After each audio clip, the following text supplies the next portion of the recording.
de voir que les enfants continuent, puis que c'est une entreprise de 3e génération, c'est pas peu dire non plus. C'est l'entreprise de mon père qui a été fondée en 1948 et puis devenu concessionnaire Chrysler en 1956. En 83, quand j'ai pris, on était à peu près 12-14 employés à la maison de l'auto à Saint-Félicien. Maintenant, c'est 125 à 130 employés.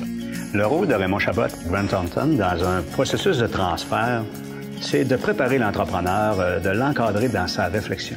Je pense que Raymond Chabot ont eu un gros rôle à jouer dans notre transfert d'entreprise familiale. Effectivement, Raymond Chabot ont su réunir les éléments clés pour faire une recette gagnante, sortir les forces de tous et chacun, les exposer, d'assurer les gens, de faire des rencontres. Nous avons procédé au test psychométrique des 5 personnes pour, finalement, évaluer leur potentiel et évaluer leur profil entrepreneurial par rapport au poste qu'ils ont et surtout au poste qu'on vise dans le plan de relève. Sans nécessairement commencer le processus, je pense que c'est vraiment une réflexion que l'entrepreneur doit avoir, je pense, assez tôt. Si c'est fait trop rapidement, c'est peut-être pas gagnant non plus. Les outils qui nous ont aidés à mettre en place, c'est plus de structurer nos façons de faire. Oui, il y a le volet, tout le volet fiscalité, le transfert, tout le volet financier. C'est sûr que ça prend un support, mais il y a aussi un volet un peu plus humain, le volet ressources humaines, de structurer.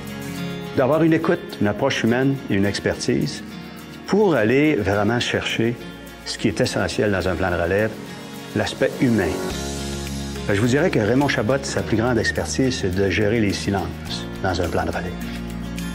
La plus grande fierté que j'ai eue, c'est lorsqu'il m'a appelé avant un party de Noël et qu'il m'a demandé de l'appuyer, de l'aider pour fabriquer son mot. Et il a annoncé dans son party de Noël avec beaucoup d'émotion son plan de relève.